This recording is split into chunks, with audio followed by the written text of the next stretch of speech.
जैसे गांव में हम लोग कहीं भी कोई आंदोलन करते हैं तो उसमें जानते हैं ना कि ये पोस्टर है, तो ये तिरंगा है, तो ये लाठी है, तो ये वस्त्र है, मतलब बहुत ऐसे चीज़ों को जानना ज़रूरी होता है, इससे क्या होगा नहीं होगा।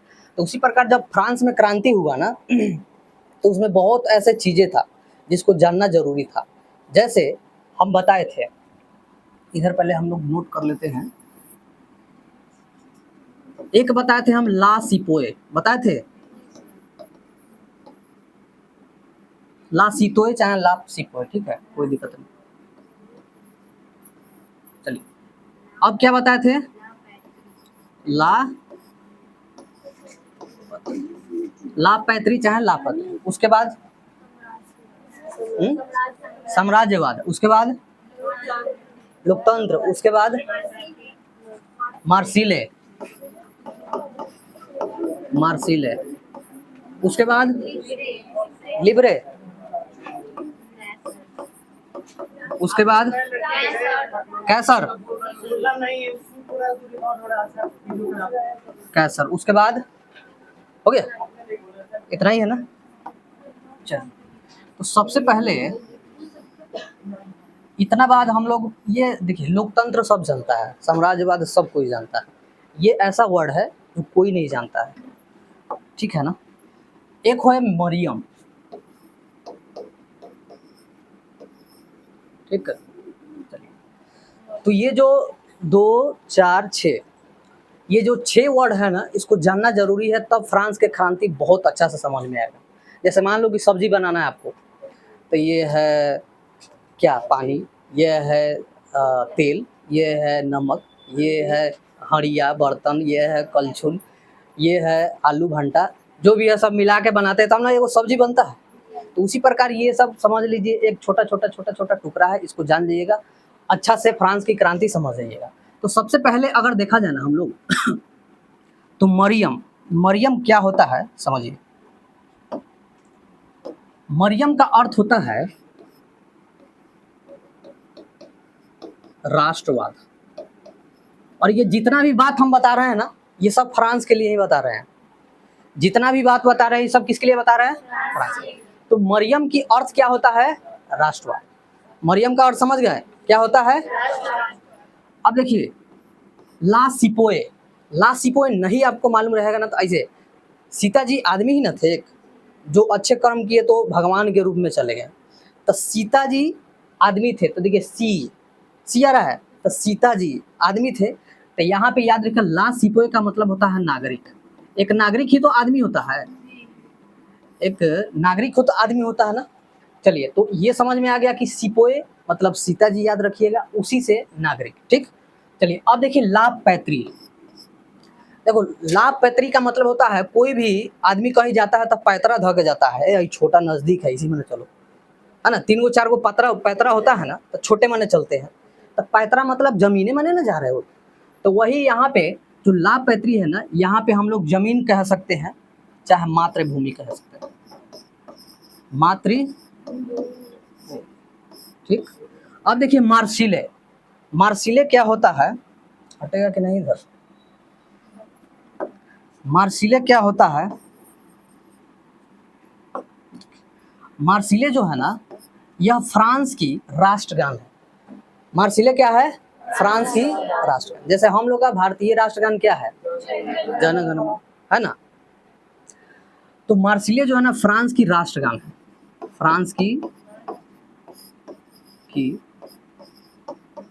राष्ट्र, क्लियर। अब देखिए कैसर जो है ना, कैसर, कैसर इंग्लिश में कहते हैं, कैसर जो है ना हिंदी में कहते हैं, ठीक। तो कैसर जो है ना वहां का सम्राट को कहते हैं, क्या कहते हैं, सम्राट को। एक छूट गया है लिबरे, है ना, तो लिबरे को लिख देते हैं इधर लिख दे, चलो इसी में लिख देते हैं छोटा, लिबरे। लिबरे का अर्थ क्या होता है, लिबरे का अर्थ होता है मुद्रा। मुद्रा समझते हैं, पैसा। अगर वही में न लगा देते तो क्या हो जाता, मुद्रण अगर कर देते तो देखिए जैसे अगर हम मुद्रा लिखे, ठीक है, तो मुद्रा लिखे तो इसको हम लोग कहते हैं पैसा, चाहे रुपया, जहाँ के भी मतलब जो भी हो। तो फ्रांस की मुद्रा क्या कहते हैं? लिब्रे कहते हैं। तो ये मुद्रा को हम लोग पैसा कहे, मतलब लिब्रे जो है ना, लिब्रे, ठीक है। अब देखिए, तो अगर यही मुद्रा को हम लोग मुद्रण कर दें, मुद्रण कर दे, तो इसका अर्थ क्या हो जाएगा पता है किसी को? मुद्रा किए तो पैसा, इसमें सिर्फ न जोड़ दिए तो क्या हो जाएगा? पैसा नहीं होगा, ये हो जाएगा छपाई। क्या हो जाएगा? छपाई। प्रेस जानते हैं आप लोग? फोटोकॉपी कराते हैं, कार्ड छपवाते हैं, वही। तो मुद्रण कला की शुरुआत भी हम पढ़ाएंगे लास्ट चैप्टर 8वां में, ठीक है। तो याद रखिएगा मुद्रा और मुद्रण में अंतर है। तो फ्रांस की मुद्रा क्या है? लिब्रे। फ्रांस की मुद्रा क्या है? लिब्रे। चलिए एक बार रिवीजन कर लिए। मरियम का अर्थ क्या होता है? ला सिपोए का मतलब, ला पैत्री का मतलब, मर्सिले का मतलब, उसके बाद लिब्रे का मतलब, कैजर का मतलब। क्लियर? अब देखिए 2-3 वर्ड था, उस वर्ड को हम लोग देख लेते हैं एक बार। कौन सा वर्ड था? एक वर्ड था लोकतंत्र।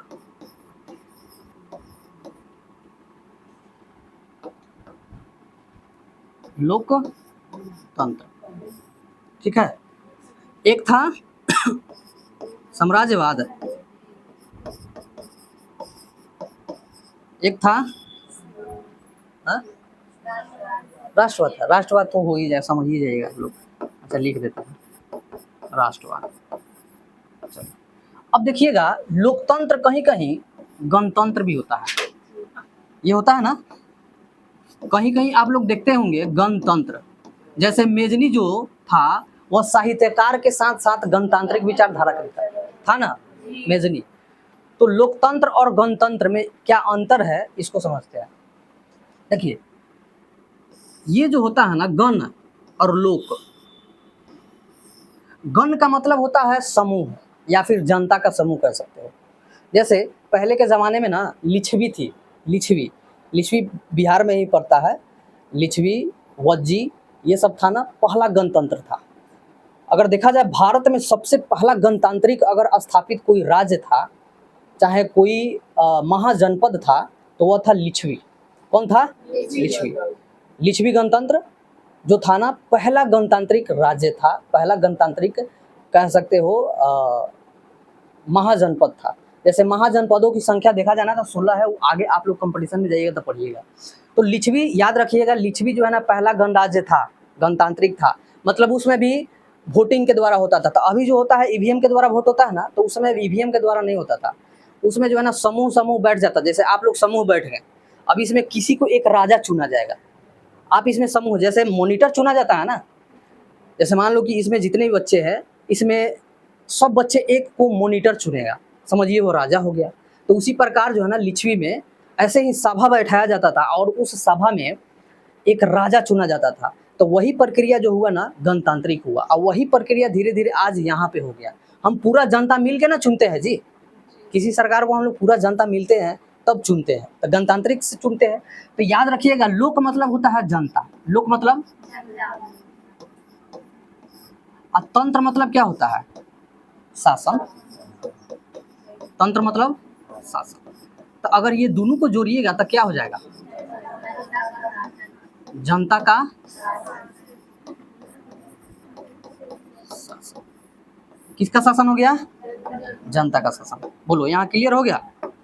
तो लोकतंत्र का मतलब क्या होता है? जनता का शासन। अगर वही अब्राहम लिंकन के द्वारा देखा जाए, अब्राहम लिंकन अमेरिका के राष्ट्रपति थे, मोची थे, स्ट्रीट लाइट के नीचे पढ़ाई करते थे और आने वाला टाइम में राष्ट्रपति बन गए। सोच लो, एक मोची राष्ट्रपति बन गया।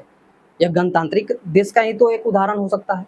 अब देखिए जनता का शासन डायरेक्ट आप समझने के लिए कह सकते हैं कि जनता का शासन, लेकिन अब्राहम लिंकन जो राष्ट्रपति थे ना, उन्होंने कहा था कि जनता को जनता के लिए जनता के द्वारा चुनी गई सरकार को क्या कहते हैं? लोकतंत्र कहते हैं। को के लिए खाली याद रखिएगा, ठीक है ना।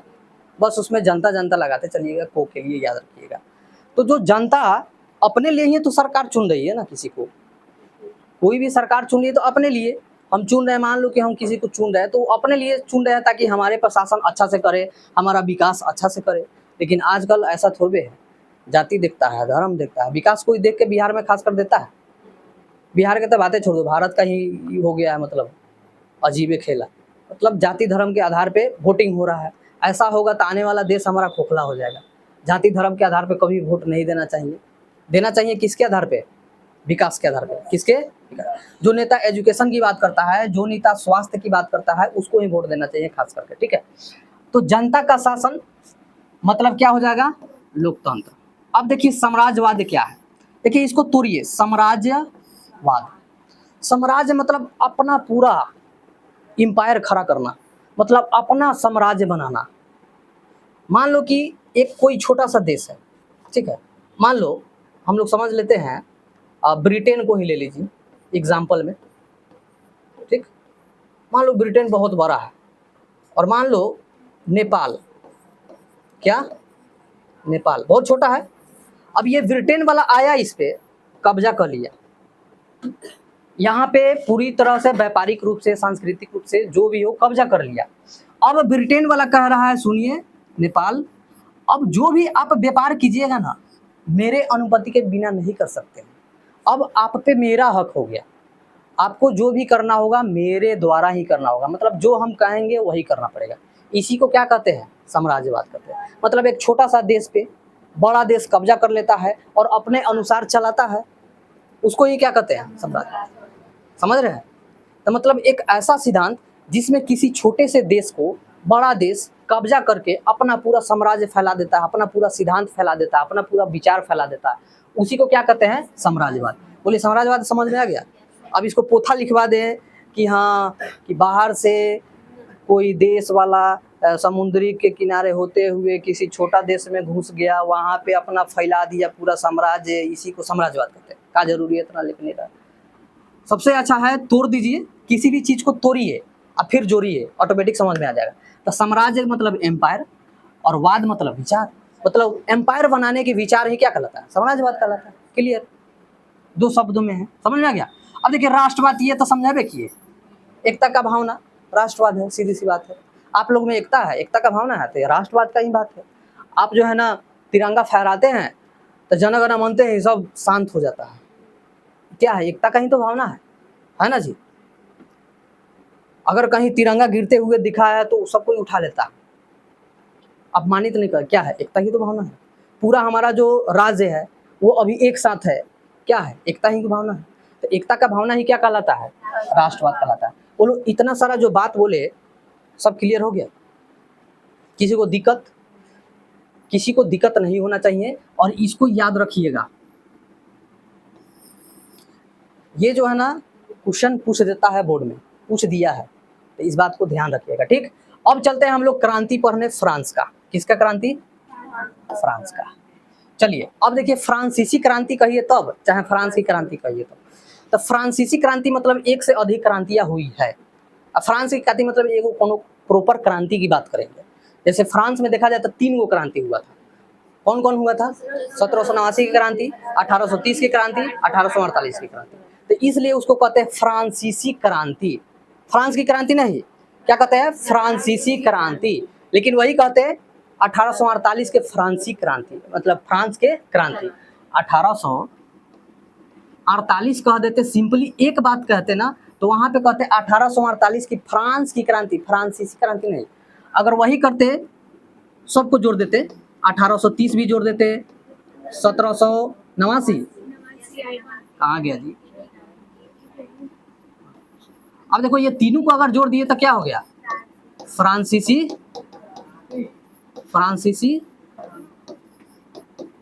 क्रांति। तो फ्रांसीसी क्रांति और फ्रांस की क्रांति में समझ में आ गया? तो कहीं देखिए शब्द मायने रखता है, और शब्द पर जो है ना कमेंटबाजी हुआ था, खूब हुआ था ना। पता है हुआ क्या था कि हम जो है ना अनुसंसाधन लिख दिए धोखा से, ठीक है। और वहाँ पे क्या होना चाहिए? अनुसंधान होना चाहिए। अब उस पर बहुत छिड़ गया। अब देखिए टांग खींचने वाला बहुत है। ऐसे हम ये नहीं मानते हैं कोई अगर गलती बता रहा है तो समझिए कि वो आपका भला ही चाह रहा है, आपका जो मतलब वो दुश्मन नहीं हो सकता है। अगर आपका गलती कोई बता रहा है तो उसको कभी दुश्मन नहीं समझना। मैं आपका गलती बता रहा हूँ कि बच्चे आप यहाँ पे कमज़ोर हो, यहाँ पे ये चीज़ को ठीक करो, तो क्या हम दुश्मन हो गए आपका? नहीं। तो गलती बताने वाला कभी दुश्मन नहीं हो सकता, वो हित होता है, मित होता है। तो चलिए, तो वहीं पे बात हम करते हैं कि हम उसको समझा देते हैं थोड़ा, ताकि बहस जो है ना जो हुआ था वो खत्म हो जाए। देखिए संसाधन बोल दिए थे। अब देखिए गरम कितना था उस दिन, होता है थोड़ा एक होता है अनुसंधान, ठीक है। अब देखिए हुआ क्या कि अनुसंसाधन हम लिख दिए और अनुसंधान, अनुसंधान का मतलब होता है जांच पड़ताल। क्या होता है? क्या होता है जी? जांच पड़ताल। मतलब कोई चीज़ है ना उसको जांच करना, पड़ताल करना। मान लीजिए कि ये वाला, मान लीजिए कि कोई तो खरीदेगा तो कैसा इसका ये मतलब पहले चेक करता। जैसे लेडीज सब जाती है कोई चीज़ खरीदने तो पहले चेक करती है, उसके बाद ही लेती है। तो वही जांच पड़ताल कर रही है। क्या कर रही है? समझ में आ गया? चलिए क्लियर। तो ये छोटा मोटा प्रॉब्लम था, उसका कोई मायने नहीं है, ठीक है। और हेरोडोटस, हम बोलते हैं हेरोडोटस, बोलने में टोटस, हेरोडोटस इस बात बोले तो खाली हेरो याद रखिएगा, बोले थे ना ये बात। तो उस होगा असली नाम उसका हेरोड क्या? डोटस की टोडस डोटस, बोलो तो सब हेरो डोटस। देखिए नाम जो है ना, नाम पे उतना ध्यान नहीं रखिएगा, बस इसी पहचान जाइएगा। जैसे किसी का नाम है मोनू, तो मोनू है ना कह देता है, हेरोडोटस कुछ कह दीजिए, कोई दिक्कत नहीं है। बस इतना याद रखिएगा कि इसका हीरो नाम है, बस कोई दिक्कत नहीं है, हीरो याद रखिएगा चलिए आगे बढ़ते हैं हम लोग। मेन जो मुद्दा पे आते हैं, हम लोग का मुद्दा क्या है? फ्रांस की क्रांति। देखिए फ्रांस की क्रांति आप लोगों को पढ़ना है 9th में। 9th में कौन कौन पढ़ा है? आप पढ़े हैं? इधर कोई नहीं? सोशल साइंस आप पढ़े हैं? और इस सरकारी स्कूल में, प्राइवेट स्कूल में, सरकारी में?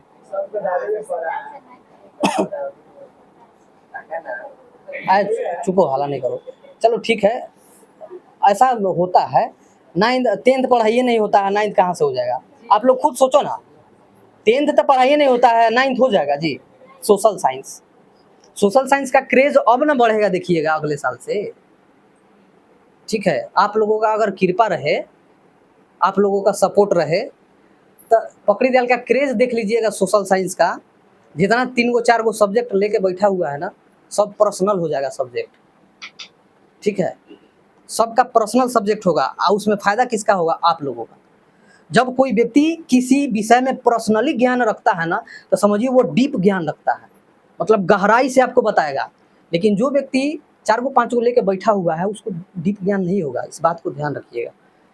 तो आने वाला टाइम अगले साल से देखिएगा क्रेज सोशल साइंस का।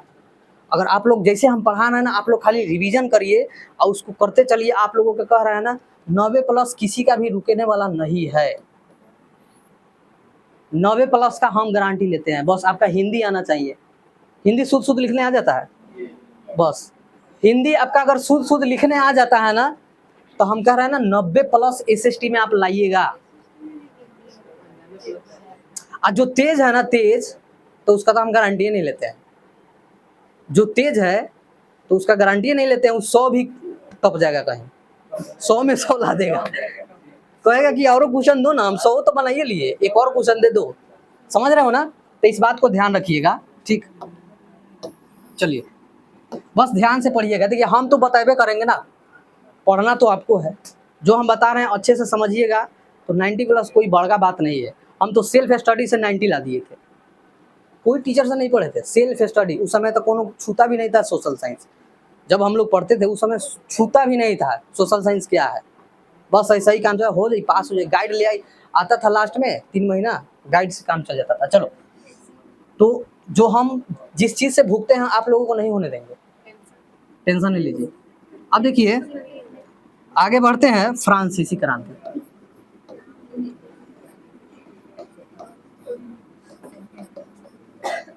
फ्रांसीसी, अब देखिए मात्रा इधर उधर होगा तो उसका जो है टेंशन ना लीजिएगा, ना तो सब मतरों पर कहीं खतरा कर दे, अरे मात्रा हेने से होगा हेने से होगा ऐसा कुछ नहीं है। चलो कॉन्सेप्ट हम खासकर जो है ना कॉन्सेप्ट पे ध्यान देते हैं कि कॉन्सेप्ट अच्छा होना चाहिए बस।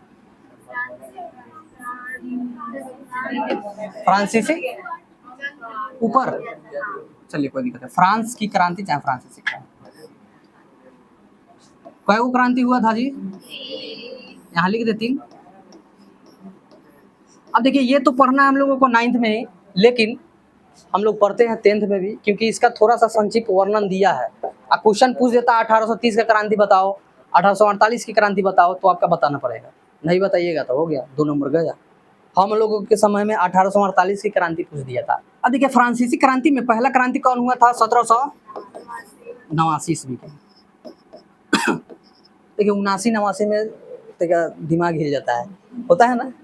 चलिए 1789 की नहीं, 1830 की क्रांति, 1848 की क्रांति।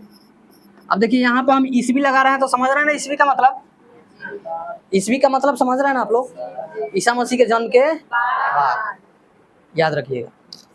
अब देखिए जो 1789 की क्रांति हुआ था ना और 1848 की क्रांति हुआ था, सॉरी 1830 का और 1848 का क्रांति, इसका बहुत मुख्य योगदान है यूरोप में राष्ट्रवाद फैलने का। यहाँ से तो आपका नींव तैयार हुआ, यूरोप में राष्ट्रवाद फैलने का नींव तैयार यहाँ से हुआ। पुनर्जागरण यहाँ से हुआ। पुनर्जागरण का मतलब पुनः जग गए, मतलब पहले राष्ट्रवाद फैलाए थे लेकिन सूत गया। जैसे ना होता है कि आप सुबेरे खानी उठ रहे हैं तो अलार्म बजा तो भकुआल पूरा जग गए, फिर अलार्म टिप दिए और फिर सूत गए, फिर अलार्म बजा तो फिर जगे, यानी पुनः जागरण हो गया। क्या हो गया? पुनः जागरण हो गया। समझ गए? पुनः जागरण मतलब समझ गए ना।